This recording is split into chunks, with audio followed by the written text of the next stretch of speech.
Hey y'all, Mike with Cardboard Kingdom. Welcome back to another Disney Lorcana market update video. Today is the 24th of January. I hope you all are doing well. I'm doing amazing. I'm a little bit chilly. I've been in California all week for work and flew home last night. And when I got to my truck, my coffee and water from that I had in my truck from when I departed earlier in the week was frozen solid. So went from, I think in San Diego it was like 65 or 70. Flew home and it was freezing. Could see my breath the second I stepped out of the airport. So other than being a little cold, excited to be back with the fam, excited to be back with you all, and it's been a busy week since I left. So some exciting things to go over here today. We got some good things, some bad things, just a lot to talk about overall. So with that being said, getting into the first, I guess we'll call it good things. We have the Mickey Mouse promo Into the Inklings gift box bundle, we'll call it. You get the 2 starter decks, which come with 2 booster packs. You get an additional 4 booster packs on top of that, and you get the Mickey Mouse promo, which is kind of unique art that they haven't done yet with the red border.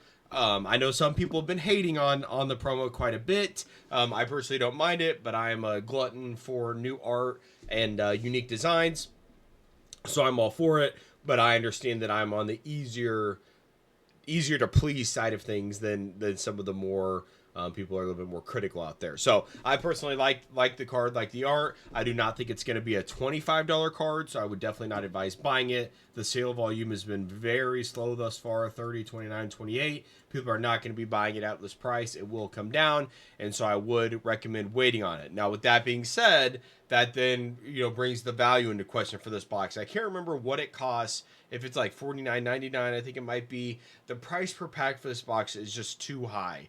In the box as a whole, the value just isn't there. And so that's where, this is one of the things I want to talk about on the kind of what does Lorcana need to do to improve side of things. I really, and I've mentioned it before, but if they're going to do products like this, they need to introduce additional art variants inside the packs. Or variants, varieties. So we need to have more options, right? So I've been saying it for a while. And obviously this is an Into the Inklings box, so it doesn't make sense for this. And they're not probably even going to have new arts by Reign of Jafar, but definitely not Arcasian Island, Reign of Jafar. We're getting some dual color stuff, which we'll get into, but hopefully by the time we get to the set 3 of 2025 release, which has been, I think it's is it Fabled? I think it's Fabled. I know Jared posted it somewhere. Where's it at? Come on. There's no way it's down this low. He's probably got it like pinned. Jared, what are you doing? Here it is, my lord. 21st. I'm just 3 days late because hey, Jared tweets a lot. He's a great follow. Citizens of Lorcana, COF Lorcana, if you're looking to follow him. He's a great follow. He's great at Twitter. He's just, some people are better at Twitter than others. Like, I don't post a lot. I just post my videos when I post them, just for any like SEO stuff. But he's great at Twitter. So follow Jared. With that being said, we have like the Fabled coming up. So maybe by like Fabled, it would be really cool if we also got an additional art slot, I guess we'll call it. Because I think that for products like this, like there's just not value there. And I think these products are going to sit for a long time.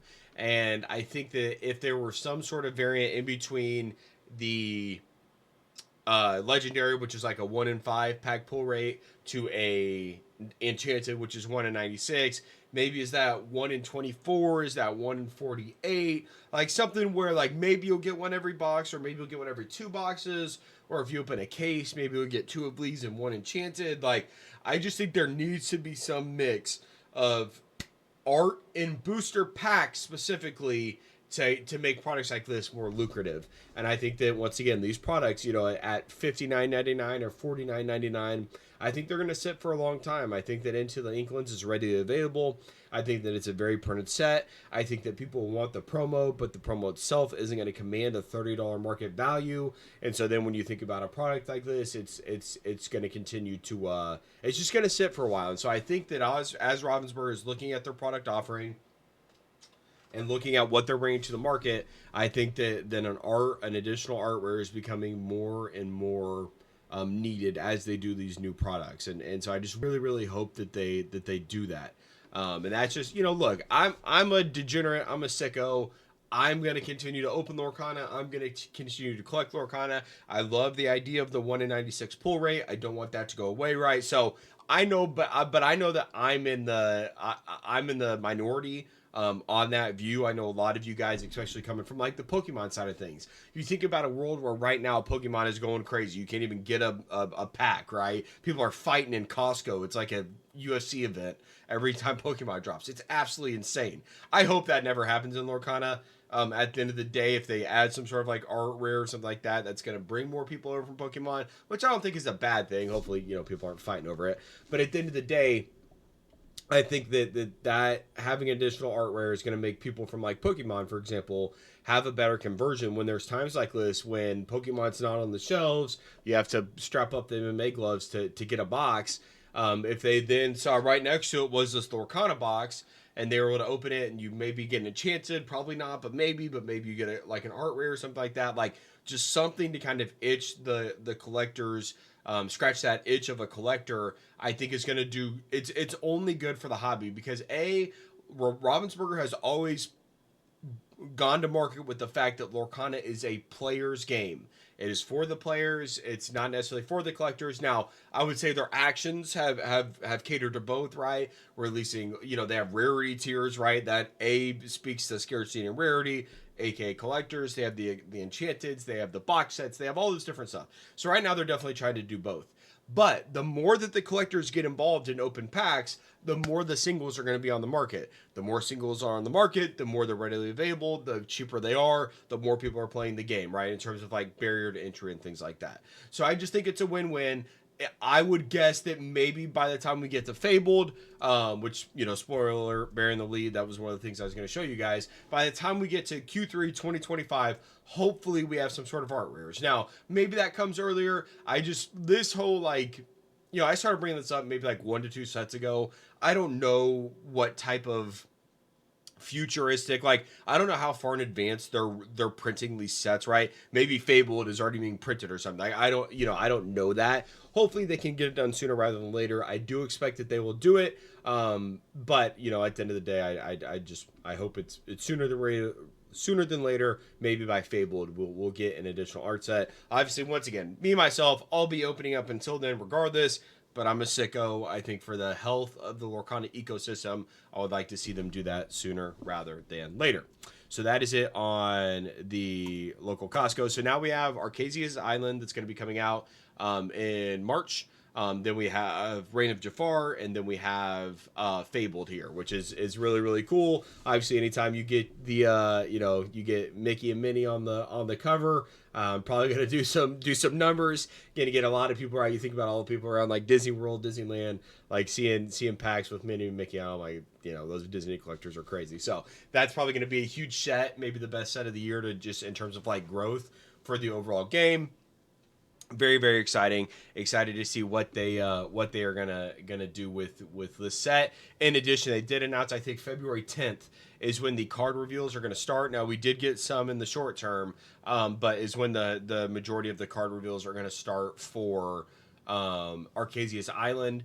And so this is the other thing. Like I think right now there's two things that Lorcana needs to improve on. Now, when I say needs, everyone is so doom and gloom in this industry and in this around Lorcana that like the game's gonna die. If they know the game's not gonna die, the game's not going anywhere. Lorcana is doing fantastic. I think the art is, in my opinion, what I would like to see 1A of them improve on. But then 1B and not far behind is communication around whether it's new sets, whether it's around competitive play rulings and things like that. We'll get into. But I think the other biggest opportunity that they have is announcing things like, when are you going to start doing releases? When are Worlds coming up? And when I say releases, I mean card reveals. When is Worlds going to be?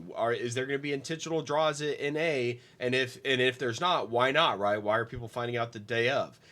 There's so many things that are going on in Lorcana that they're doing right? You think about it, like they're growing across the globe, right? They've got China release, they've got Japan release, they've got DLCs in Australia, DLCs in China, Japan, etc. Like so much is going on, but we don't even have Worlds announced yet in terms of dates. But we have all these people that are qualified. They don't know. It was originally, I think it was originally teased was it like Q2 of 2025, or it might have even been like April or May, whenever they did the presentation at D23. but we have no official date. But people are qualified, right? So a trip to Disney, that's an expensive venture, right?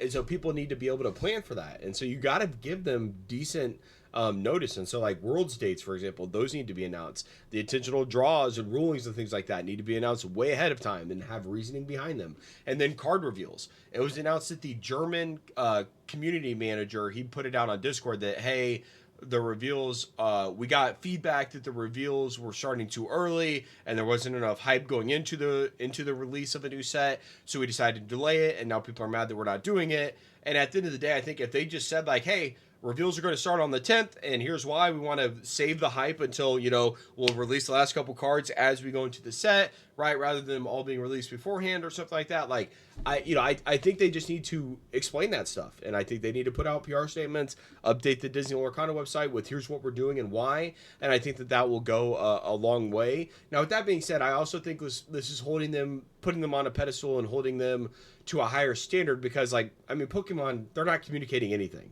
Like, you have to go to Poke Beach, who's like doing like data mining and stuff to reveal new sets and things like that. But Pokemon has the luxury of being the pioneer of this industry.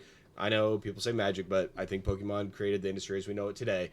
So like they're the Michael Jordan, right? They're the GOAT. They can do whatever they want.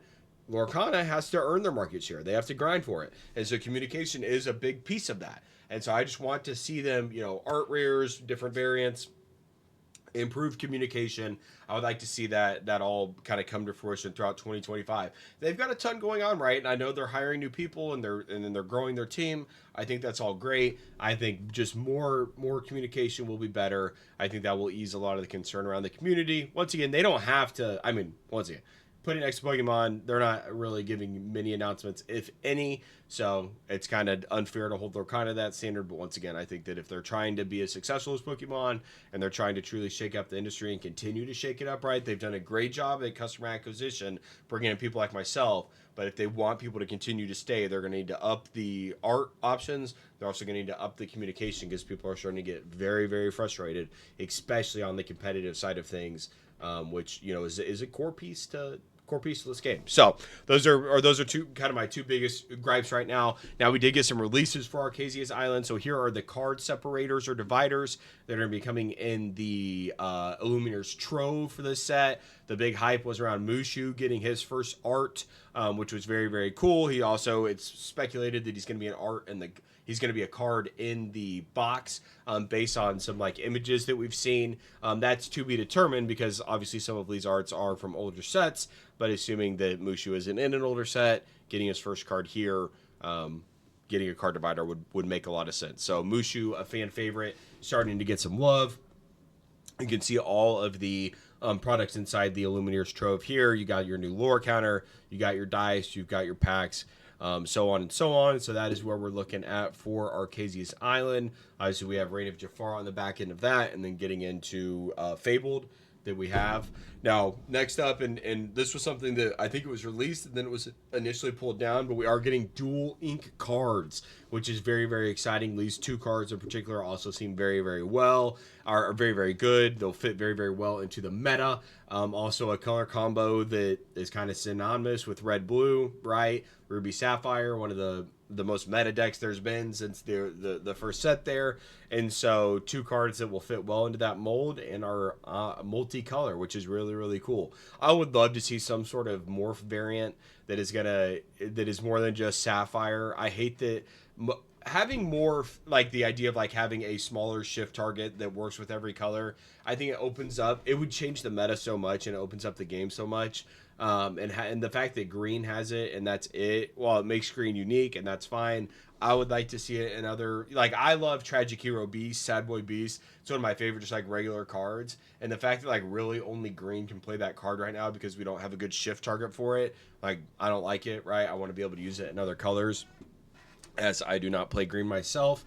And so, yeah, I would like to see something like that. But not to bury the lead, we're getting dual ink color cards, which has been discussed and kind of hinted at and wanted from the community for a long time, and we are starting to get them. So that is fun. Going to shake up the meta. All sorts of new potential. We also have a dual ink Jafar between Amethyst and Steel, and then we just have a regular rare there for the Amethyst side of things. Other than that, let's see. I wanted to talk about the Pro Play games, and then we'll get out of here. So Ravensburger is getting rid of Melee, or not getting rid of Melee. They don't own Melee, but they're going to stop using Melee when we get to Reign of Jafar. Up through Arcasian Island is going to remain the same, but when we get to Reign of Jafar, for my competitive players out there, for set champs and organized play, they're going to start their own internal dashboard to be able to register for events and go throughout the process of for these retail stores to run these events, or not retail stores, LGSs to run these events. So some cool changes. First and foremost, starting with Reign of Jafar, we'll be moving to a pre-release program. Hobby retailers can register through RPH, Ravensburger Play Hub, for the Reign of Jafar pre-release event that will take place 1 week prior to the full set release. Full set release includes all distribution channels. So a note here.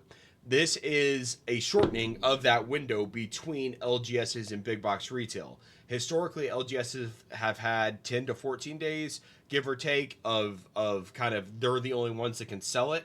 And then it opens up to Target, Best Buy, etc. Within this new ruling, it's only going to be a week. So that time frame is shortened. Now, what they've done, which I like to make up for that, is RPH retailers are permitted to sell product in store starting with the pre-release event. There will also be promo cards in your Disney Lorcana OP kit, organized play kit, to support a buy a box promotion. Promos only available at RPH retailers to incentivize purchases in your stores rather than online, and pre-release pack rush events while supplies last. So you're going to be getting promos for buying boxes from stores. They're also going to be running pack rush events and other organized play events for that first week to try and get people in the store and buying boxes from them. I love that. Any way we can support the LGSs and continue to do that is great. I don't love that they shortened the time frame, right? A week is shorter than the 10 to 14 day period we're used to, but they're at least kind of, strengthening it on the other side with the buy a box promo and pack rush events and things like that, giveaways for the stores to encourage people coming into the store to buy and to play. So overall, I'll call it a wash. I love the buy a box promo. Don't love that the time frame was shortened. In addition, Set Championships program will be available through RPH following Arcasian Island. So business as usual for now for Azurite Sea and Arcasian Island. Reign of Jafar will then be on the new system. Set Championship kits will now include 1 champion playmat, down from 2. We had 1 champion playmat, 1 regular. The second one is gone. 8 enchanted foil promo cards for the top 8 of your event. That remains as is, as well as 40 non-foil promos featuring the same artwork as the enchanted card in standard format instead of enchanted style. So that same, think of like a trophy card versus a prize wall card, right? You're going to still get the card. It's going to be lacking the enchanted foil. I love this addition to the Set Champs format. I think it's very, very good to incentivize people, even on the more casual side, to come out, play for some packs, play for the promo, have some fun. I think this is a great addition to the game. And then it says, please use these non-foil promo cards as incentive for players to pre-register for your event. So getting people to sign up ahead of time and being more transparent about that. I think that is very good. It also says weekly play, programs for weekly constructed and pack rush play to bring back players week to week and build your community will be supported through the OP kit, as well as digital support like store-specific leaderboards and the Ravensburger Play Hub. They also say that they're open to feedback. We want to hear from you, etc. So I think that this overall is a very, very good change. I know there's been a lot of complaints about the Melee program. I personally, as a limited competitive play participant, I haven't had any problems with it, but I don't play enough to give any criticism to be completely fair. But this is another way in which Ravensburger is going in the right direction, kind of building their own network and doing this. They actually hired the online TCG player that they're going to be looking to partner with. They also are the online TCG player. The online they brought on someone who's going to be behind the digital side of things. And it does look like they partnered with, I'm not familiar with this brand, Cardi. I assume it's Cardi.io, who's going to be building the Play Hub, which is cool to see. Glad to see them branching out and hiring vendors to come in and do some of these things in-house at a professional level. Very, very cool to see, rather than just, going to a company like Melee, who's already established. And it was great for year one, right? I think it was a good way to get it off the ground. Now that they've seen the success and the interest in the organized play program, they are now going their own direction and developing their own software, which I think is a good move. So overall, that's where I'm at with everything. I think prices are remaining incredibly consistent. There's not a lot of changes, to be honest, from even last week when I left. Still sales happening. Nothing too crazy in terms of the overall price for specific things. Cases for the first chapter are still at 1,400. Cases for Rise of the Floodmore are at 556. We have, I think, first chapter booster boxes still around 340. Yeah, so not much change there. They're still selling, not at the volume that they were, but there's some that are mixed in here. I dislike this very much. Can we do, okay, yeah, so without photos. Do not show listings with photos, view sales. Okay, get those out of here. So on the 24th, which is today, 3 boxes, 23rd, couple boxes, right? So once again, demand is slowing down as you get to these higher price points. I think that's kind of just the future of the box. Still kind of at that all-time high range that we've hit, and it's continuing to just go about its business. Right now, 38 sellers, 141 boxes on TCG Player, so readily available. No rush there, but I do expect it to kind of slowly go up and to the right. I think there are some really good prices on some cards. If you're a collector, I think it's now is a really good time to buy some cards. And I've been saying that, right? I know some people get irritated at it, but there's some prices like, for example, the Aurora Dreaming Guardian Enchanted from the first chapter. There's only 26 on the market. Lowest price is $150. Market price is $174. This card was at one point a $300 card. It's now down at $150. Anytime, if I was coming into Lorcana and I could get a 50% retrace on a Princess IP first chapter Enchanted, I think that's a good price. Now look, if you don't like Aurora and you have no connection to it, then don't buy it, right? I think you have to buy the cards that you like. If it goes down another $25, you're going to be agnostic to it. My daughter loves this card. I love this card. I think it's one of my favorite arts. I have a lot of favorite arts, but this is one of my favorite set cards. I think this card pops tremendously in person. She's levitating, all the colors in the text box. The roses just shine. I think that overall this card is gorgeous with the castle in the background. So I love the card, but it's $150, right? It's not cheap, but it's a lot cheaper than it was. So I just think that there's a lot of really, really good cards out there right now. If you are starting to collect, it is still very much a player's market. Like, 10 years from now, what's going to have more collectability? And Aurora, for one of the oldest IPs, one of the most cherished IPs in all of Disney, or Maui, right? Who Moana in her own right, a titan, a heavyweight. But I feel like whenever we think about the long-term trajectory of these cards and what's going to be more collectible, I think Aurora is going to be more collectible than Maui, yet Maui is almost double the price of Aurora because he's very, very playable. Even if these cards are, equally in terms of collectability and demand, I don't want to throw shade at Maui. Maui's a great character and a great IP in its own right, but I don't think that we're going to continue to see this much of a difference apart from the fact that he's very playable. And so that goes for a lot of the cards that are in the first chapter that are enchanted, that are very, very cheap, like for example the Mickey. 160 I think is fair. Simba 113, great price. Genie 105, great price. For a first chapter Enchanted, I think leaves make a lot of sense. Snow White down at 85 is insane. Tremendous value there. So there's a lot of really good cards out there that I think are a great value right now if you are a collector and you're looking to buy some cards within Lorcana. Now keep in mind that I don't expect these cards to skyrocket overnight or go up like crazy within the next couple of days. I would only buy them if you truly like them. But at the end of the day, I do think there's a lot of potential there as Lorcana continues to dive into the collector side of things, more so than just like doing these collector boxes and having just the Enchanteds. As they continue to grow and as they see the sentiment of like, hey, we want more art options, I firmly I believe and have confidence in them without having any insider knowledge that they will deliver that to us. And I think that that's going to help grow the collectability of the game. And then cards like this, when more collectors start coming in and they say, wait, Genie's in the oldest set, why is he $105 when a card, like Baymax? Well, Baymax, I love Baymax. Baymax is a bad example. Let's use Sisu. Sisu Empowered Sibling. Why is that card 160 when Genie from the first chapter is only 105? This card's 7 months older and blah blah blah.